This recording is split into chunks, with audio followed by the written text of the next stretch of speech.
외국에서 한국에 대한 묘한 말이 돌기 시작했습니다. 한국은 서울이 끝이 아니라는 말입니다. 서울만 보고 돌아가던 여행 공식이 바뀌고 있는 거죠. 이제는 서울이 아니라 지방을 보려고 한국에 오는 외국인들까지 생겼습니다. 특히 요즘 난리난 도시가 있는데요. 바로 전주입니다. 외국인들이 전주에 빠지는 놀라운 이유, 지금 시작합니다. 한국 최고라고 댓글을 남겨주세요. 여러분의 구독과 좋아요는 아주 큰 힘이 됩니다. 요즘 전주가 난리라던데 거기가 어디냐고요. 저는 서울 도착 첫날 저녁 호텔 로비에서 그 말을 처음 들었습니다. 프런트 직원이 체크인 서류를 건네면서 아무렇지도 않게 말했습니다. 요즘 외국인들은 서울만 보고 안 끝난다고, 전주 같은 지방 도시까지 많이 내려간다고요. 저는 그냥 고개를 끄덕였습니다. 속으로는 다른 생각을 했지만요. 서울도 다 못 봤을 텐데 무슨 전주까지 갑니까? 여기가 얼마나 큰 도시인데요. 그런데 이상하게 그 말이 며칠 동안 머릿속에 남았습니다. 서울에서 사흘을 보내는 동안 저는 좋은 것들을 많이 봤습니다. 아니, 정확히 말하면 많이 지나쳤습니다. 경복궁 처마는 분명 멋있었습니다. 아내가 한참을 서서 올려다보고 있었으니까요. 저는 그 옆에서 다음 장소까지 이동 시간을 계산하고 있었습니다. 북촌 골목도 그랬습니다. 골목이 좋다는 건 알겠는데 걸으면서도 머릿속 한편은 계속 다음 동선을 돌리고 있었습니다. 여기서 몇 분, 거기까지 몇 분, 저녁은 몇 시에 어디서. 아내가 골목 안쪽을 가리키며 저쪽도 들어가 보자고 했을 때 저는 시계를 보면서 다음 장소가 있다고 했습니다. 아내는 잠깐 그쪽을 바라보다가 아무 말 없이 따라왔습니다. 저는 이미 앞서 걷고 있었습니다. 아내가 그날 저녁 식사 자리에서 말했습니다. 당신은 여행을 하는 게 아니라 일정을 처리하는 것 같다고요. 저는 웃으면서 넘겼습니다. 틀린 말은 아니었으니까요. 하지만 어쩔 수 없었습니다. 멈추면 뭔가를 놓치는 것 같은 기분. 그게 20년 넘게 저를 움직이게 한 연료였습니다. 회의 전날 밤에도 다음 날 일정을 2번 확인했고 출장지에서 빈 시간이 생기면 반드시 채워야 했습니다. 퇴직을 하고 나서 처음으로 긴 여행을 나왔는데도 저는 여전히 빈 시간을 편하게 두지 못하는 사람이었습니다. 사진은 남았는데 장면은 오래 안 남았습니다. 잘 봤다는 기억보다 몇 군데를 돌았다는 기억만 또렷했습니다. 그래서 서울역 매표기 앞에 섰을 때도 저는 자연스럽게 전주행 표보다 돌아오는 표부터 찾았습니다. 출발 시각을 확인하고 다음 동작으로 바로 넘어갔습니다. 복귀 시각 오후 5시 40분. 이걸 끊어두면 오늘 하루가 다칩니다. 아직 전주에 도착하지도 않았는데 돌아오는 시간이 먼저 정해져 있어야 마음이 놓였습니다. 저는 왕복표를 한꺼번에 끊었습니다. 전주행 1장, 서울행 1장. 표 2장이 손에 들어오자 그제야 숨이 한번 내려갔습니다. 아내가 제 옆에서 말했습니다. 당신, 지금도 돌아오는 생각부터 하네. 저는 웃었습니다. 그게 더 합리적이었으니까요. 오늘은 당일치기입니다. 한옥마을 한 바퀴 돌고 유명하다는 비빔밥 한 그릇 먹고 사진 몇 장 찍고 오후에 서울로 올라오면 됩니다. 아내가 전주를 기대해온 건 알지만 저한테 전주는 덤 코스였습니다. 확인용 일정이고 빨리 돌아보고 올라오면 되는 하루였습니다. 그렇게 생각한 데는 나름 이유가 있었습니다. 저는 도시를 꽤 많이 다닌 사람입니다. 뉴욕에서 15년을 살았고 도쿄는 출장으로만 10번이 넘게 드나들었습니다. 홍콩도 싱가포르도 봤습니다. 그런 도시들을 오래 다니다 보면 자기만의 공식이 생깁니다. 중심 도시를 보면 그 나라의 수준이 보인다는 공식입니다. 서울은 그 기준에서 충분히 통과한 도시였습니다. 지하철이 촘촘하고 거리가 깔끔하고 사람들의 움직임이 빠르고 정확했습니다. 저는 서울을 보면서 확신했습니다. 한국이 어떤 나라인지 이 도시 안에 다 들어있다고. 그러니 다른 외국인들이 전주까지 내려간다는 게 더욱 이해가 안 됐습니다. 서울이 이렇게 큰데 뭘 더 보겠다는 걸까요?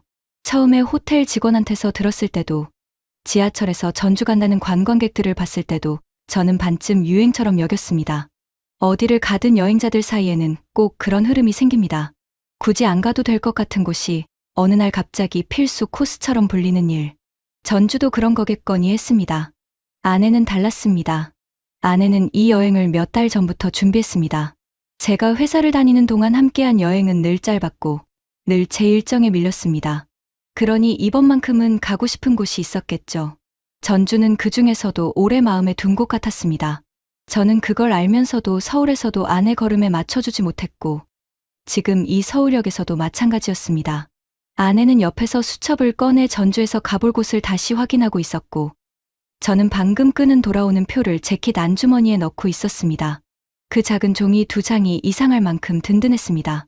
어디를 가든 나는 오늘 서울로 돌아온다. 그 확신이 거기 들어 있었습니다. 그때까지만 해도 저는 몰랐습니다. 다들 왜 전주까지 내려가는지, 그 이유를 그날 저녁이 되기 전에 제가 먼저 인정하게 될 줄은요. 플랫폼으로 내려가는 에스컬레이터 위에서 저는 재킷 안주머니부터 만졌습니다. 돌아오는 표가 거기 있었습니다. 오후 5시 40분. 종이 한 장이 손끝에 닿자 마음이 조금 놓였습니다. 아직 전주에 도착하지도 않았는데 저는 그 표부터 확인하고 있었습니다. 내려가서 보고 밥 먹고 다시 올라오면 됩니다. 그렇게만 끝나면 괜찮았습니다. 오늘 하루가 어디서 다치는지 정해져 있어야 안심하는 사람이었으니까요. KTX는 제가 타본 다른 기차들과는 완전히 달랐습니다. 뉴욕에서 기차를 타면 플랫폼부터 한 번씩 부딪힙니다. 누군가는 늦었다고 뛰고, 누군가는 문 닫히기 전에 몸을 밀어넣고, 누군가는 짜증을 냅니다. 그런데 여기서는 뛰는 사람도 없었고, 몸을 밀어넣는 사람도 없었어요. 열차는 조용히 들어왔고, 사람들은 순서대로 탔죠. 그걸 보는 순간, 저는 이상하게 긴장이 조금 풀리더라고요. 서울에서 며칠 동안 느꼈던 생각이 다시 났죠.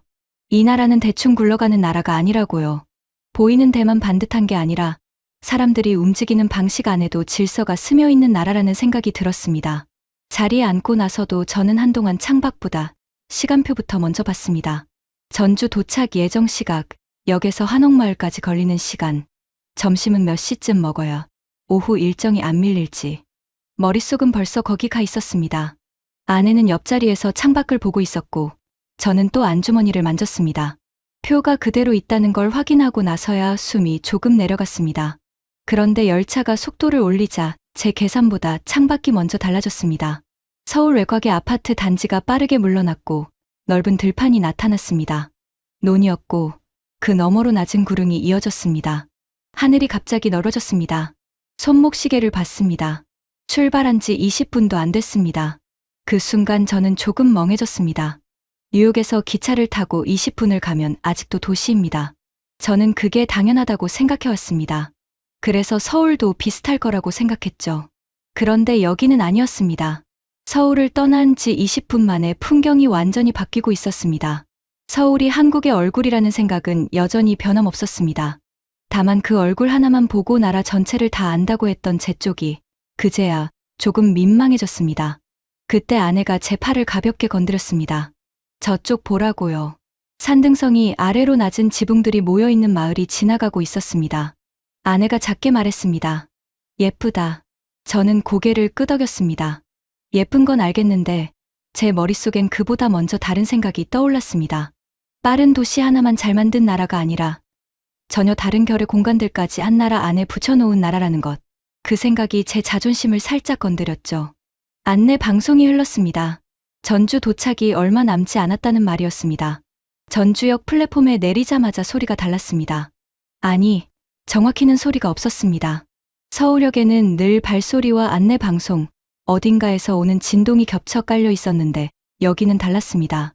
지붕 위로 하늘이 넓게 열려 있었고 그 하늘이 이상할 만큼 가까웠습니다. 역사를 나오자 바람이 왔습니다. 서울 바람은 빌딩 사이를 비집고 나오는 바람입니다. 여기 바람은 넓은 데서 바로 오는 바람이었습니다. 부드럽고 방향이 일정했습니다. 높은 건물도 없었습니다. 시선이 위에서 막히지 않고 그냥 멀리 뻗어나갔습니다.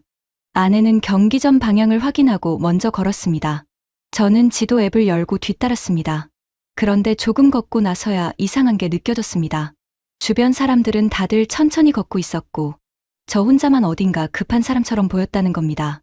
서울에서는 제 속도가 아무 문제도 아니었는데 여기서는 그게 혼자 튀어 보였습니다. 경기전 돌담길이 보이기 시작했을 때도 저는 처음엔 그냥 낮은 담이라고 생각했습니다. 그런데 가까워질수록 그 담이 길게 이어졌고 크기도 다르고 모양도 다른 돌들이 서로 기대면서 버티고 있었습니다. 그 위로 오래된 나무가 넘어오고 있었습니다. 아내는 담길을 따라 걸으며 기와를 보고 담 틈에 난 풀을 봤습니다. 저는 핸드폰을 들어 사진을 찍으려다 손을 내렸습니다. 서울에서는 한 번도 그런 적이 없었는데 여기서는 사진보다 장면이 먼저라고 느껴졌습니다. 걷다 보니 어느 순간 제 발이 느려져 있었습니다. 의식해서 늦춘 게 아니었습니다. 그냥 그렇게 됐습니다. 담이 이어지고 그늘이 들어오고 돌 위에 빛이 얹혀 있었습니다. 유리와 금속에 반사된 빛이 아니라 그냥 돌 위에 앉아 있는 빛이었습니다. 왜 발이 느려졌는지 그때의 저는 아직 설명하지 못했어요. 다만 한 가지는 알 수 있었습니다. 서울만 보고 한국을 다 안다고 생각했던 제 공식이 전주역에 내리기도 전에 이미 금이 가기 시작했다는 것만은요. 아내가 먼저 밥집 얘기를 꺼냈을 때도 저는 시간을 따지고 있었습니다. 경기전 근처에서 점심을 먹고 잠깐 쉬었다가 골목을 조금 더 돌고 적당한 시각에 역으로 돌아가면 된다. 오늘 하루는 아직 제 손안에 있는 줄 알았죠. 막걸리 골목이라는 말도 처음엔 그냥 관광지 이름처럼 들렸습니다. 유명하다니까 한번 가보는 곳, 사진 몇 장 남기고 나오면 되는 곳. 솔직히 말하면 저는 밥을 먹으러 간다기보다 동선 하나를 처리하러 간다고 생각했습니다. 골목 초입부터 생각이 조금 흔들리긴 했습니다. 문 앞마다 사람들이 앉아 있었고 안에서는 웃음이 한 번씩 밖으로 밀려 나왔습니다. 간판은 오래됐는데 표정들은 새 것 같았어요. 어딘가 들떠 있으면서도 과장되지 않은, 이미 자기들끼리는 충분히 좋다는 얼굴들이었습니다. 저는 그런 분위기를 보면 오히려 더 서두르는 편입니다. 괜히 오래 기다리기 싫고 괜히 한자리에서 시간이 늘어나는 게 싫거든요. 그래서 제 입에서 제일 먼저 나온 말도 그거였습니다. 적당히 간단한 대로 들어가자고요. 빨리 먹고 움직이자고. 아내는 대꾸 대신 제 얼굴을 한번 보고 사람들 많은 집 앞으로 성큼 들어갔습니다. 안쪽에서 일하던 아주머니가 몇 명이냐고 묻더니 둘이라고 하자마자 안쪽으로 앉으라고 자리를 내줬습니다. 저는 그 말이 조금 이상했습니다. 주문도 안 했는데 뭘 그렇게 자신 있게 앉히나 싶었죠. 메뉴판을 보니 글자가 많지도 않았습니다. 막걸리 한 상, 이런 식이더군요. 저는 속으로 계산했습니다. 술은 많이 못 마시니 하나만 시키고 안주는 조금 손대고 밥 비슷한 걸로 끝내면 되겠다고. 그런데 상이 들어오기 시작하면서 제 계산이 먼저 무너졌습니다.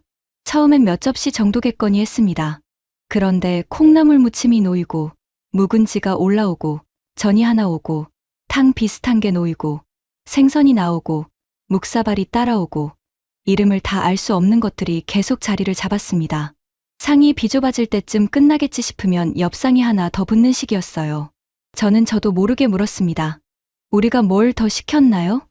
아주머니가 웃더니 아니라고 했습니다. 원래 이렇게 나간다고요. 원래 이렇게 준다고요. 손님들 앉으면 그냥 이렇게 차려준다는 겁니다. 제가 익숙한 식사는 대개 선택의 문제였죠. 무엇을 주문할지, 얼마나 추가할지, 얼마만큼 값을 치를지. 그런데 여기서는 선택보다 먼저 대접이 들어왔습니다. 한 끼를 판다는 느낌보다 자리에 앉은 사람 앞에 체면을 세워준다는 느낌이었어요. 상은 넉넉했고 음식은 제각각 제 몫을 가지고 있었고 그걸 설명하려는 친절은 또 없었습니다. 많이 주니까 고마워하라는 표정도 아니었고 유명하니까 놀라라는 태도도 아니었어요.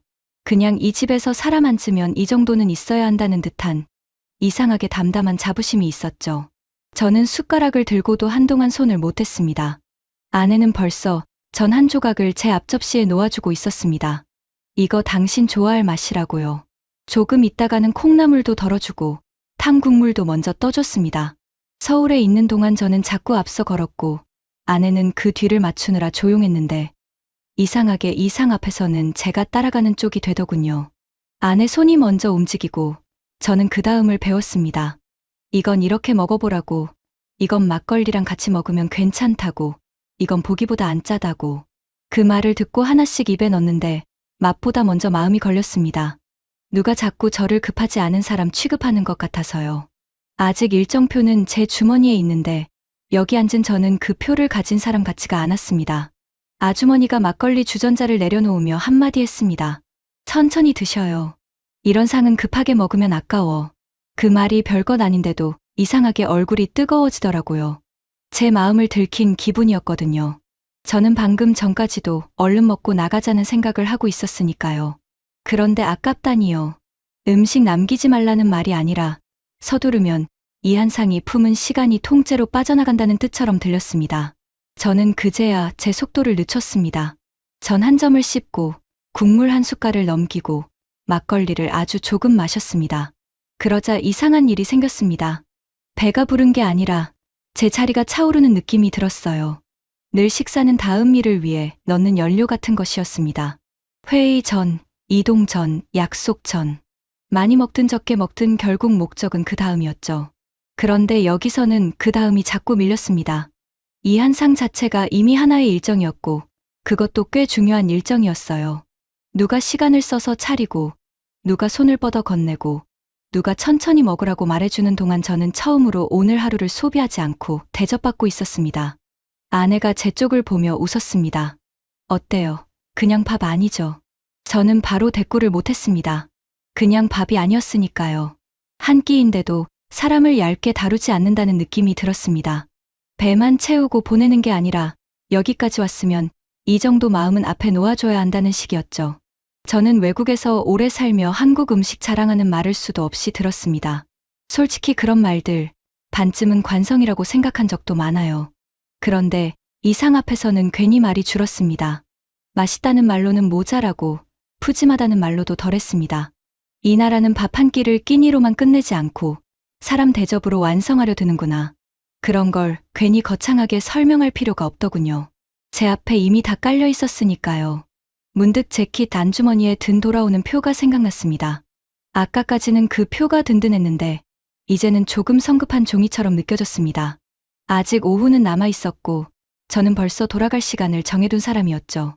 그런데 상 위에 놓인 접시들을 보고 있으니 오늘을 그렇게 단정해버린 제 방식이 참 얄팍하게 느껴졌습니다. 많이 차려진 음식 때문만은 아니었습니다. 이 도시가 사람을 붙잡는 방식이 억지스럽지 않아서 더 그랬습니다. 보라고 소리치지 않고 먹어보면 안다고 말하지도 않고 그냥 앉힌 다음 이런 상을 내어놓는 겁니다. 그리고 그걸 받아든 사람이 스스로 민망해지게 만들어요. 한국을 좀 안다고, 도시를 좀 봤다고, 여행이란 원래 효율적으로 움직이는 거라고 믿던 제 쪽이요. 그 상 앞에서 저는 오랜만에 끝나는 시간보다 지금 이 자리를 먼저 생각했습니다. 얼마 남았는지보다 지금 앞에 놓인 걸 놓치지 않는 게 먼저였습니다. 아내가 제 앞에 또 한 점을 얹어주자 저는 처음으로 말했습니다. 천천히 먹자고요. 빨리 움직일 필요 없겠다고요. 그 말이 입에서 나오는데 꼭 다른 사람이 대신 말해준 것처럼 어색하면서도 이상하게 편했습니다. 아내는 그냥 웃었고 저는 그 웃음이 오늘 들어 가장 덜 미안한 순간이라는 걸 알았습니다. 막걸리 잔을 내려놓으며 저는 속으로만 인정했습니다. 서울행표를 먼저 끊어준 사람이 전주에서는 밥상 하나 앞에서도 자기 계산이 무너질 줄 몰랐다고요. 그리고 그런 식으로 계획을 무너뜨리는 도시라면 사람들이 왜 굳이 여기까지 내려오는지 더 이상 설명을 들을 필요가 없었습니다. 식당을 나설 때쯤 저는 길을 먼저 정하지 않았습니다. 보통의 저라면 문을 나서자마자 어느 방향으로 돌지, 몇 분 안에 어디를 찍고 갈지부터 정했을 겁니다. 그런데 그날은 이상하게 배보다 마음이 먼저 가라앉아 있었어요. 아내도 걸음이 느렸고 저도 그 속도를 굳이 앞지르지 않았습니다. 골목 바깥으로 나오자 햇빛이 조금 기울어 있었는데 저는 처음으로 지도 앱 대신 사람 얼굴을 먼저 보게 됐습니다. 어디로 가면 좋을지 잠깐 망설이던 참에 아내가 작은 소품 가게가 모여있는 쪽을 가리켰습니다. 저는 습관처럼 휴대폰을 꺼내려다가 손을 멈췄습니다. 방금 전까지 한 상 앞에서 그렇게 얻어먹고 나왔는데 또 화면부터 보는 게 좀 민망했거든요. 그래서 지나가던 중년 부부에게 길을 물었습니다. 저쪽 시장 가려면 어느 쪽으로 가면 될까요? 그랬더니 남자가 손가락으로 방향만 대충 짚는 대신 아예 두 걸음 옆으로 와서 골목 안쪽을 같이 봐주더군요.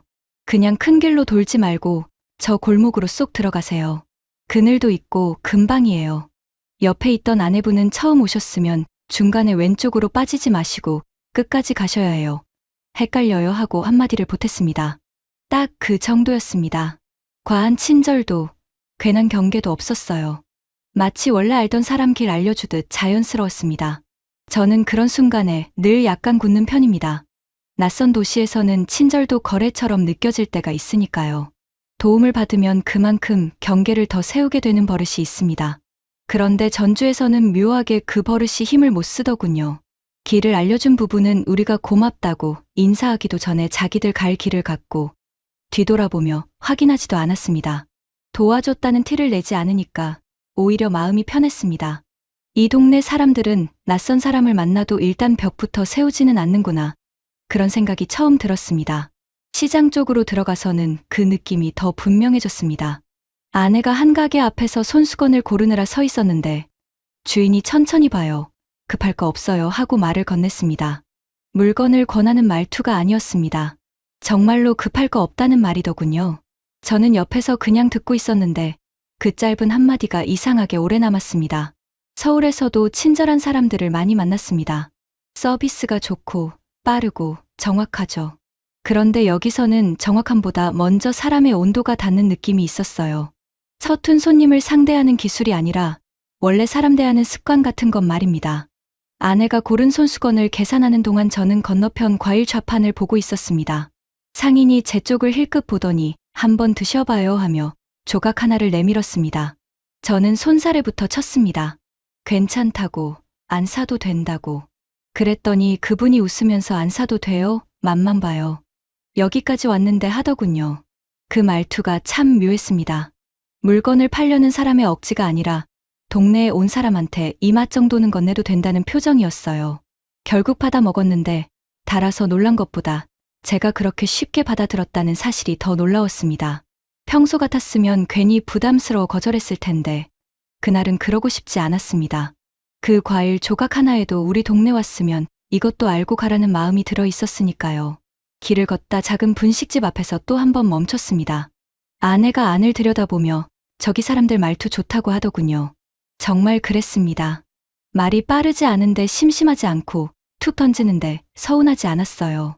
그라제, 아이고 그려, 천천히 혀 같은 말들이 오가는데 저는 뜻보다 결이 먼저 들어왔습니다. 서울말이 선명하고 정돈된 칼끝 같다면 여기 말은 모서리가 달아서 손에 편하게 잡히는 나무 손잡이 같았어요. 누가 크게 환대하지 않아도 그 말맛 자체가 사람 어깨를 좀 풀리게 만들더군요. 그날 오후 가장 오래 남은 장면은 거창한 친절이 아니었습니다. 길모퉁이에서 잠깐 서 있을 때 한 아주머니가 우리를 보더니 햇볕 센 뒤 저쪽으로 좀 붙어가요 하고 지나가듯 말한 순간이었습니다. 끝이었습니다. 우리가 누구인지 묻지도 않았고 어디서 왔는지 궁금해하지도 않았어요. 그냥 지금 햇볕이 세니까 그늘 쪽으로 붙어가라는 말만 놓고 지나갔습니다. 그런데 그 말이 이상하게 가슴에 남았습니다. 챙김이란 게 원래 이런 건가 싶었어요. 상대를 깊이 알아야만 가능한 게 아니라 눈앞의 사람을 그냥 사람으로 보면 나오는 말. 저는 그런 무심한 배려에 오히려 더 약했습니다. 큰 친절은 고마우면서도 경계하게 되는데 이런 건 경계할 틈도 없이 안으로 들어오더군요. 아내와 저 사이의 공기도 그 무렵부터 달라졌습니다. 서울에서는 제가 늘 앞서고 아내는 그 뒤에서 속도를 맞췄습니다. 전주에 와서도 오전까진 크게 다르지 않았죠. 그런데 시장 골목을 지나면서부터는 제가 자꾸 아내 쪽을 보게 됐습니다. 덥진 않은지, 더 걷고 싶은지, 저 가게 들어가 볼 건지. 대단한 변화는 아닙니다. 다정한 남편 흉내를 갑자기 낸 것도 아니고요. 다만 이 도시 사람들 사이를 지나오며 사람을 먼저 편하게 놓아주는 태도가 얼마나 큰 힘을 갖는지 조금 배운 겁니다. 아내는 제가 저쪽 그늘로 갈까 하고 물었을 때 잠깐 저를 쳐다보더니 별말 없이 웃었습니다. 그 웃음엔 놀람도 있었고 조금의 안도도 있었어요. 저는 그 표정을 보고 괜히 목이 메었습니다. 낯선 도시에서 이름도 모르는 사람들에게 배운 걸 제일 먼저 아내에게 써먹고 있다는 사실이 부끄럽고도 고마웠죠. 돌아다니다 보니 누가 일부러 전주의 정을 보여주려 애쓰는 장면은 없었습니다. 그래서 더 세게 남았습니다. 식당 아주머니의 천천히 드셔요. 길 알려주던 부부의 저 골목으로 쏙 들어가세요. 상인의 안 사도 돼요. 맛만 봐요. 지나가던 사람의 그늘로 붙어가요. 다 흩어지면 별말 아닌데 하루 안에서 차곡차곡 겹치니 사람 마음의 벽을 이상하게 낮추더군요. 저는 늘 처음 만나는 사람 앞에서 적당한 선을 긋는데 익숙한 사람이었습니다. 신뢰 안 하고 폐 안 끼치고 필요 이상 가까워지지 않는 것. 그게 예의라고 오래 믿었죠. 그런데 여기서는 그 예의가 조금 쓸쓸한 방식일 수도 있겠다는 생각이 들었습니다. 먼저 다가와 붙잡는 게 아니라 굳이 차갑게 두지 않는 태도. 그게 사람을 훨씬 편하게 만드는구나 싶었어요. 역으로 돌아갈 시간을 다시 계산해야 할 무렵, 저는 재킷 안주머니를 만지지 않았습니다. 돌아오는 표가 여전히 거기 있었지만 이제 그건 하루를 지배하는 종이가 아니었습니다. 오히려 오늘 제일 오래 남을 것은 표에 적힌 시각이 아니라 이름도 모르는 사람들이 건넨 짧은 말들이라는 걸 알았습니다. 서울이 빠르고 정교한 얼굴이라면 전주는 사람 사이의 간격을 어떻게 다루는지 보여주는 얼굴 같았습니다. 둘 중 어느 하나가 더 낫다는 뜻은 아니에요. 다만 저는 한국을 너무 한쪽 얼굴로만 읽고 있었던 겁니다. 그리고 그 오판이 이렇게 민망할 수가 없었습니다. 나라를 알려면 큰 건물과 유명한 장소만 보는 게 아니라 낯선 사람을 대하는 평범한 태도까지 봐야 한다는 걸 저는 이제야 배우고 있었으니까요. 아내와 나란히 걷다가 저는 아주 자연스럽게 물었습니다. 오늘 조금 늦게 올라가면 안 되겠냐고요. 아내는 걸음을 멈추진 않았지만 대답도 바로 하지 않았습니다. 대신 제 옆으로 한 발 가까이 붙었습니다. 그걸로 충분했죠. 저는 그 짧은 침묵 안에서 알았습니다. 전주가 허문 건 낯선 사람과의 벽만이 아니라 제가 오랫동안 습관처럼 세워둔 우리 둘 사이의 벽도 조금은 포함된다는 걸요. 그래서 더 민망했고, 그래서 더 고마웠습니다. 남부시장 쪽으로 들어갈 때만 해도 저는 속으로 선을 하나 그어두고 있었습니다. 밤 공기만 조금 보고 사람 많은 구간만 한번 지나고 따뜻한 것 하나 마신 뒤 역으로 가면 된다. 이미 오후에 마음은 꽤 풀렸지만 그렇다고 제가 갑자기 다른 사람이 된 건 아니었거든요. 늦게 올라가자고 먼저 말해놓고도 제 머릿속 한 구석은 여전히 시간을 접고 있었습니다. 전주는 낮에 충분히 좋았고 밤은 덤으로 확인하면 된다고 생각했어요. 솔직히 말하면 남부시장도 그 정도로 봤습니다. 한옥마을은 전주답고 밤시장은 조금 젊고 북적한 구경거리겠지. 그 이상은 기대하지 않았죠. 그런데 입구에 들어서자마자 걸음이 생각대로 안 됐습니다. 그냥 사람 많은 시장이 아니었습니다. 바람처럼 흘러가는 동선이 있었어요. 한쪽에서는 튀김 기름이 치익 소리를 냈고 한쪽에서는 철판이 두드려졌고 어디선가는 웃음이 났습니다. 냄새도 한 방향으로 오지 않았습니다. 피순대 냄새를 따라가다 보면 바로 옆에서 전혀 다른 향이 올라왔고 그 냄새를 쫓아 고개를 돌리면 또 다른 줄이 서 있었습니다. 저는 본능적으로 말했죠. 한 바퀴만 보자고. 그런데 아내는 제 말을 듣는 둥 마는 둥 사람들 사이를 비집고 어느 작은 가게 앞에 멈춰 섰습니다. 거긴 좌석이 몇 개 안 되는 곳이었는데 이미 만석이었습니다. 저는 잘 됐다 싶었습니다. 사람 많으니 다른 데 가자고 말하려는 순간 안쪽에서 일하던 중년 여자가 우리를 한번 보더니 손짓했습니다. 두 분이면 여기 잠깐 같이 앉아요. 금방 나와요. 저는 반사적으로 괜찮다고 했습니다. 합석은 영 익숙하지 않으니까요. 그런데 제 옆에 서 있던 아내 표정을 보고 말이 멈췄습니다. 낮에도 여러 번 웃던 사람이었지만 그때 표정은 조금 달랐어요. 뭘 먹을까 고르는 얼굴이 아니라 이 안에 더 있고 싶은 사람 얼굴이었습니다. 제가 늘 먼저 정하고 아내가 따라오던 여행에서 그날 밤 처음으로 아내가 자리를 놓치기 싫어하는 게 보였죠. 제가 잠깐 머뭇거리자 가게 주인이 웃으며 한마디를 더 했습니다. 전주는 밤에 급하면 손해예요. 앉아봐요. 금방 알아요. 별말 아닌데 이상하게 정곡이었습니다. 오늘 하루 종일 제가 들켜온 방식 그대로였거든요. 급하면 손해. 저는 괜히 웃으면서 의자 끝에 걸터 앉았습니다. 우리 옆에는 대학생쯤 되어 보이는 커플이 있었고 맞은편에는 장을 마치고 온 듯한 노부부가 국물을 나눠 먹고 있었습니다. 나이도 말투도 다 다른데 아무도 어색해하지 않았어요. 가게 안은 좁았지만 분위기는 이상하리만큼 넓었습니다. 음식이 나오기까지도 가만히 못 있게 만들더군요. 사장은 주문받으랴, 뒤집으랴, 설명하랴 손이 쉴 틈이 없었고 손님들은 자기가 먹는 걸 한 번씩 옆에 권했습니다. 이거 생각보다 안 맵다. 그건 식기 전에 먹어야 한다. 여기 오면 저건 꼭 먹어야 한다. 누가 시킨 친절도 아닌데 말들이 자연스럽게 오갔습니다. 저는 처음엔 그런 말들에 적당히 웃기만 했는데 어느 순간 저도 아내 앞 접시를 당겨주고 있더군요. 뜨거우니까 이쪽으로 놓으라고. 당신 이거 먼저 먹어보라고요. 아내가 제 얼굴을 한번 보더니 피식 웃었습니다. 그 짧은 웃음이 이상하게 저를 더 오래 앉혀두었습니다. 결정적인 건 음식보다 한 상인의 한마디였습니다. 우리가 자리에서 일어날 타이밍을 재고 있을 때 옆 골목에서 물건 정리하던 남자가 우리 쪽을 보고 말했습니다. 처음 오셨어요? 그럼 너무 빨리 나가지 마요. 여긴 물건 파는 데가 아니라 사람 구경하는 데예요. 밤엔. 그 말이 참 전주답다고 느껴졌습니다. 시장이 사람을 붙잡는 이유를 물건이나 맛으로 설명하지 않고 사람으로 말하더군요. 저는 그제야 주변을 제대로 봤습니다. 관광객만 들뜬 게 아니었습니다. 장사 끝낸 상인이 옆집 국물을 한 숟갈 얻어먹고 있었고, 젊은 손님은 오래된 좌판 앞에서 자연스럽게 말을 붙였고, 아이를 데려온 가족 옆으로 퇴근한 직장인들이 비켜 지나갔습니다. 오래된 간판과 새 메뉴판이 한 대 붙어 있는데도 서로 민망해하지 않았어요. 전주는 옛것을 얌전히 전시해두는 도시일 거라고 저는 아직도 한쪽에서 그렇게 생각하고 있었나 봅니다. 그런데 남부시장은 그 선입견을 아주 촌스럽게 만들어버렸습니다. 이 도시는 옛것만 남겨둔 곳이 아니라 그 위에서 지금도 계속 사는 곳이더군요. 그 당연한 사실을 저는 합석한 의자 하나에서 늦게 배웠습니다. 결국 우리는 생각보다 훨씬 오래 앉아 있었습니다. 먹고, 건너다 보고, 한두 마디 주고받고, 다시 다른 골목으로 들어갔다가 또 멈췄습니다. 저는 어느 순간부터 시간을 세지 않았습니다. 더 놀라운 건 제가 그만 가자고 하지 않았다는 겁니다. 오히려 아내가 저기까지만 더 보자고 했을 때 제가 먼저 그러자고 했어요.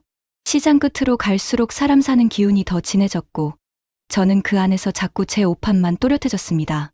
서울만 보고 한국을 안다고 여겼던 것도, 전주를 과거형 도시쯤으로 묶어두려던 것도 전부 제 편한 방식이었죠. 남부시장은 그걸 설명으로 깨지 않았습니다. 그냥 저를 앉혀놓고 머무르게 만들고 스스로 민망해지게 했습니다. 그래서 더 세게 남았습니다. 오래된 도시가 아니라 살아있는 도시였고 저는 그 사실을 밤시장 한복판에서 아내의 달라진 표정과 낯선 사람들의 말 몇 마디를 통해서야 인정했습니다. 시장 바깥으로 겨우 나왔을 때도 몸엔 아직 열기가 남아 있었습니다. 그런데 이상하게 그 열기 끝에서 피곤이 한꺼번에 몰려왔습니다. 낮부터 계속 걷고, 먹고, 보고 계속 제 생각을 고쳐왔으니 당연했겠죠. 문제는 제가 원래 그런 신호를 잘 못 받는 사람이라는 겁니다. 정확히는 받아도 모른 척하는 쪽에 가깝습니다. 피곤하면 쉬는 게 아니라 다음 동선을 먼저 정해두는 사람. 어디까지 보고 갈지, 몇 분 앉을지, 기차 시간을 어떻게 맞출지부터 생각해야 안심하는 사람 말입니다. 그런데 그날 밤은 달랐어요. 아내가 모주 한잔 하자고 했을 때 저는 처음으로 계산보다 의자가 먼저 떠올랐습니다. 앉고 싶었습니다. 잔이 놓이자 저는 습관처럼 먼저 향부터 맡았습니다. 술 냄새가 먼저 치고 올라오는 종류가 아니더군요. 달고 따뜻한 향이 먼저 왔고 그 뒤에 생강인지 계피인지 모를 온기가 따라왔습니다. 한 모금 넘기자 몸 안쪽에서 힘이 툭 풀리는 게 느껴졌어요. 취기가 확 오르는 술이 아니라 제가 꽉 잡고 있던 손잡이를 슬쩍 빼앗아가는 쪽에 가까웠습니다. 어깨가 내려가고 턱에 들어간 힘이 빠지고 휴대폰을 내려놓게 됐습니다. 머리로는 아직 다음을 생각하려 하는데 몸이 먼저 그만하라고 말하는 느낌이었죠. 저는 그게 낯설었습니다. 늘 생각이 비워져야 쉬는 줄 알았는데 이날은 몸이 먼저 저를 쉬게 만들었습니다. 아내가 제 쪽을 보고 물었습니다. 좀 풀렸어요? 예전 같았으면 바로 아니라고 했을 겁니다. 이 정도로 무슨, 아직 멀쩡하다고. 그런데 그날은 부정하는 말이 안 나왔습니다. 잔을 다시 들었다 내려놓고 저는 좀 민망한 목소리로 말했어요. 나 오늘 처음으로 안 급한 것 같아. 아내는 웃었지만 놀리는 웃음은 아니었습니다. 오래 기다리던 답을 들은 사람 얼굴이었죠. 그 표정을 보는데 괜히 가슴이 걸렸습니다. 오늘 하루 종일 제가 바뀌고 있다는 걸 어쩌면 아내는 저보다 먼저 보고 있었을지도 모르겠더군요. 밖으로 나와 천변 쪽에 잠깐 섰을 때 저는 주머니 속 서울행표를 떠올렸습니다. 아까까지는 그 종이가 하루의 중심이었는데 이제는 제일 먼저 버려야 할 고집처럼 느껴졌어요. 저는 잠깐 망설이다가 먼저 말을 꺼냈습니다. 우리 오늘 그냥 올라가지 말자. 내가 표 바꿀게. 내일 올라가도 되잖아. 그 말이 입에서 나오자 저부터 조용해졌습니다. 큰 결심이라기보다 오래 붙들고 있던 걸 놓는 소리 같았어요. 아내는 바로 대답하지 않았습니다. 대신 제 얼굴을 한참 보다가 아주 작게 그러자고 했습니다. 그 한마디가 이상하게 오래 울렸습니다. 제가 먼저 일정을 늦추자고 한 것도 처음이었지만 아내가 제 말을 그렇게 편하게 받아주는 얼굴을 보는 것도 오랜만이었거든요. 저는 그 자리에서 휴대폰을 꺼내 표를 다시 들여다봤습니다. 그런데 이번엔 시간에 쫓기는 기분이 없었습니다. 바꿔도 되고 안 급해도 되고 오늘은 여기서 끝내도 된다는 생각이 먼저였습니다. 아내가 옆에서 말했죠. 진짜 괜찮겠어요? 저는 웃으면서 대답했습니다. 오늘은 당신 따라갈게. 이제 좀 그럴 때도 됐지. 말해놓고 보니 참 단순한 문장이었어요. 그런데 이상하게도 그 말 하나가 저한테는 아주 크게 남았습니다. 미안하다는 말보다 먼저 나왔고 고맙다는 말만큼이나 솔직했어요. 늘 앞서 걷고 정하고 맞추게 만들던 사람이 그날 밤 처음으로 따라가겠다고 했으니까요. 아내는 아무 말 없이 제 팔짱을 꼈습니다. 거창한 화해도 감동적인 고백도 없었습니다. 다만 제가 더 이상 다음을 끌고 가지 않는 순간 아내가 조용히 제 옆으로 붙었다는 사실. 그걸로 충분했습니다. 모주가 대단한 술이라서 그런 건 아닐 겁니다. 다만 어떤 밤에는 따뜻한 한 잔이 사람의 버릇보다 먼저 몸을 풀어놓을 때가 있죠. 저는 그날 처음으로 쉬는 걸 빈 시간이나 낭비로 느끼지 않았습니다. 사람을 원래 자리로 돌려놓는 시간에 더 가까웠어요. 그리고 그 원래 자리에는 늘 제 한 발 뒤에 있던 아내가 아니라 제 옆에 선 아내가 있었습니다. 전주가 제게 해준 일도 결국 그거였습니다. 서울을 깎아내리지도 않고 자기 매력을 떠들지도 않으면서 제 성급한 공식을 하나씩 민망하게 만드는 것. 남부시장에서 붙잡히고 모주 앞에서 풀리고 결국 제가 먼저 내일로 미루자고 말하게 만든 밤. 저는 아마 이 전주의 밤을 오래 기억할 겁니다. 무언가 대단한 걸 봐서가 아니라 늦게 깨닫는 남자가 아주 작은 한마디를 겨우 입 밖에 내던 밤이었으니까요. 모주집을 나와 벤치에 잠깐 앉았을 때까지도 저는 아직 서울로 돌아가는 사람 쪽에 더 가까웠습니다. 몸은 풀렸는데 손은 안 풀리더군요. 재킷 안주머니에서 휴대폰을 꺼내자 오후 5시 40분 서울행 승차권이 그대로 떠 있었습니다. 오늘 하루가 저 표 한 장에 묶여 있다는 사실이 다시 또렷해졌어요. 취소 버튼은 화면 아래 작게 붙어 있었는데 이상하게 그 작은 글자가 제일 먼저 보였습니다. 그냥 올라가면 됩니다. 원래 계획대로 끝내면 돼요. 서울 숙소도 이미 잡혀 있고 짐도 거기 있고 내일 동선도 다 이어집니다. 저는 그런 식으로 하루를 닫아두는데 익숙한 사람입니다. 그런데 막상 손가락을 가져다 대니 눌리질 않았습니다. 돈이 아까워서라기보다 제가 정해둔 질서를 제 손으로 지운다는 게 더 걸렸죠. 표를 들고 있을 때는 든든했는데 막상 없애려니 그 종이가 안전핀처럼 느껴졌습니다. 아내가 옆에서 물었습니다. 진짜 바꿀 거예요? 그 말이 재촉처럼 들리진 않았습니다. 당신이 정하라는 말이었어요. 더 있자고 밀지도 않았고 그냥 가자고 받아주지도 않았습니다. 저는 그게 오히려 더 숨 막혔습니다. 핑계를 대려면 상대가 잡아줘야 하는데 아내는 그날 처음부터 끝까지 제 몫으로 남겨두더군요. 제가 정하면 따라오겠다는 얼굴이었고 바로 그 표정 때문에 더 쉽게 도망칠 수가 없었습니다. 저는 화면을 한번 끄고 다시 켰습니다. 승차권 취소, 수수료 안내, 환불 금액 확인. 단계는 간단했는데 손끝은 자꾸 멈췄습니다. 그때 아내가 아주 조용히 말했어요. 꼭 오늘 올라가야 하는 건 아니잖아요. 그 말에 더 이상 길게 생각할 여지가 없어졌습니다. 맞습니다. 꼭 그래야 하는 건 아니었어요.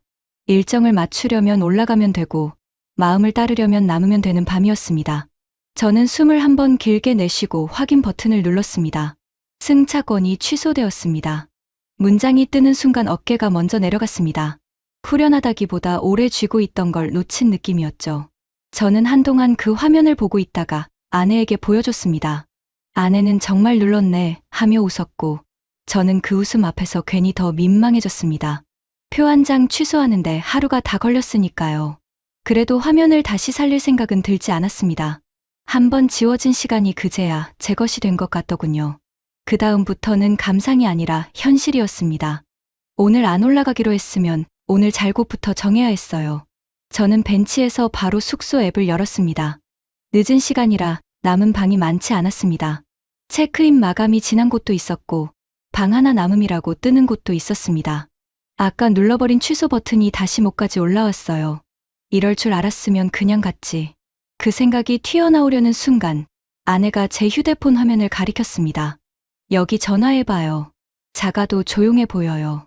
전화를 걸자 나이 지긋한 여주인이 받았습니다. 작은 방 하나 남았다고 했어요. 늦게 들어오면 미리 연락만 달라고요.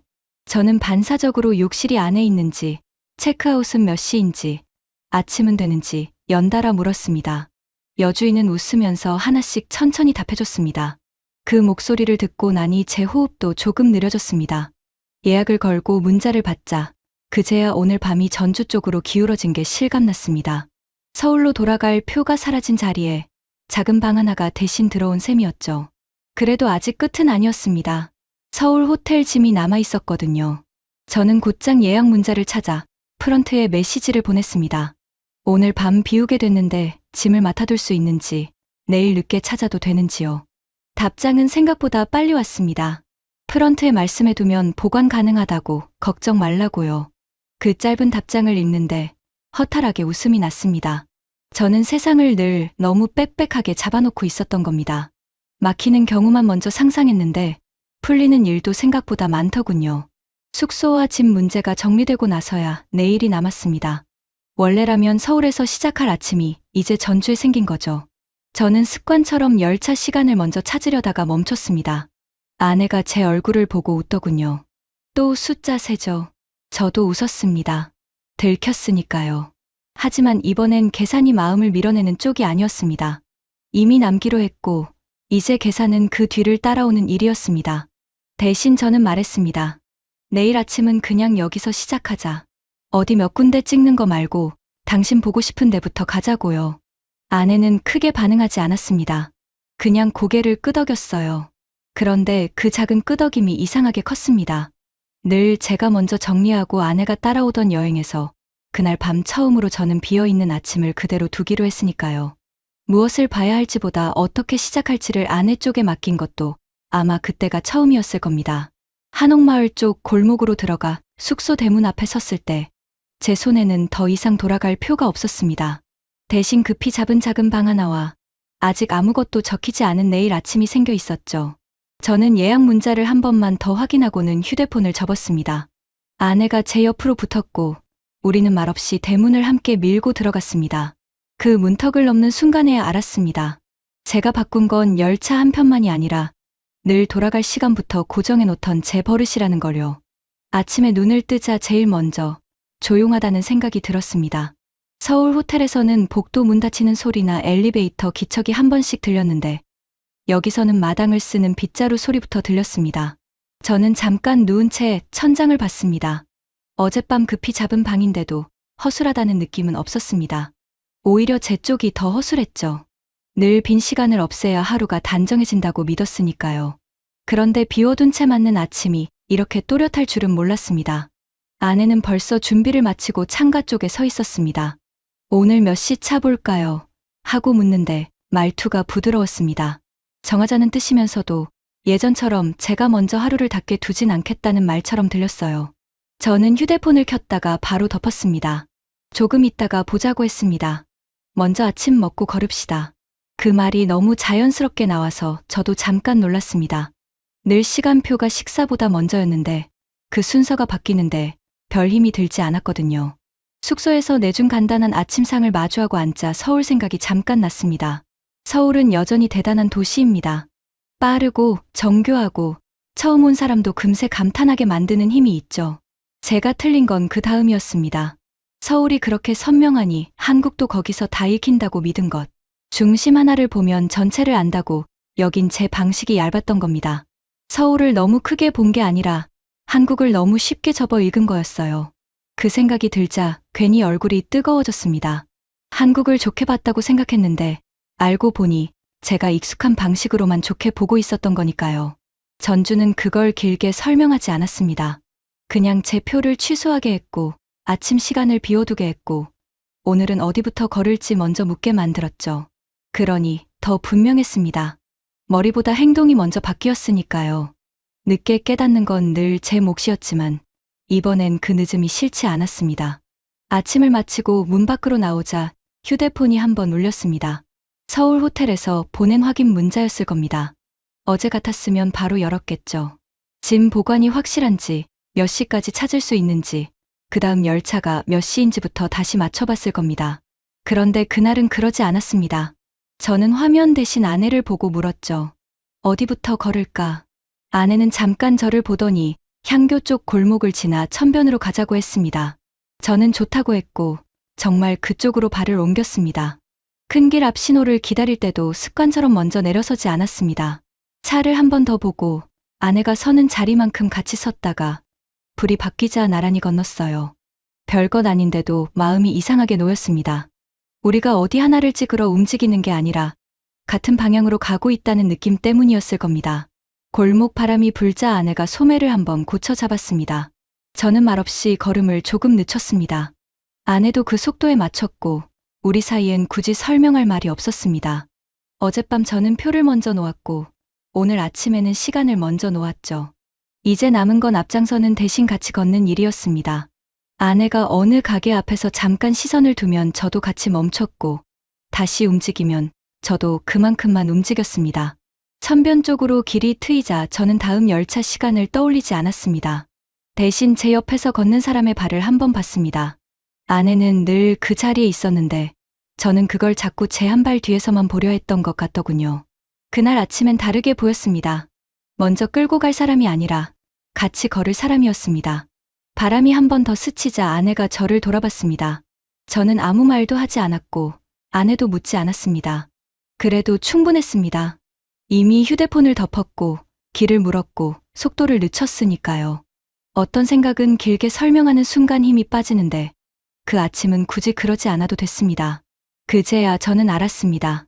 사람들이 왜 서울만 보고 돌아가지 않고 굳이 전주 같은 곳까지 내려와 하루를 더 쓰는지요. 서울이 부족해서가 아니었습니다. 서울은 여전히 놀라운 도시였으니까요. 다만 한국은 서울 하나로 끝나는 나라가 아니었습니다. 빠른 것만 잘하는 나라가 아니라 그렇게 빠르게 가면서도 사람을 멈추게 하는 시간, 한 끼를 대접으로 바꾸는 마음, 낯선 사람에게 먼저 벽을 세우지 않는 온도까지 함께 품고 있는 나라였습니다. 저는 그걸 전주에 와서야 아주 늦게 배웠습니다.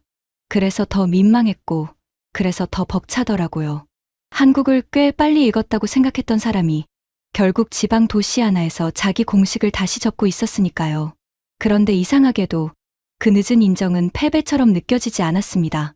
오히려 더 큰 나라를 다시 배우게 된 기분에 가까웠죠. 우리는 다음 열차 시간보다 먼저 저 앞에 길을 봤습니다. 그리고 오랜만에, 정말 오랜만에 누가 앞서고 누가 따라가는지 모를 만큼 자연스럽게 아내와 같은 보폭으로 걸었습니다. 저는 그 보폭 안에서 조용히 인정했어요. 다들 왜 전주까지 내려오는지 이제는 저도 안다고요.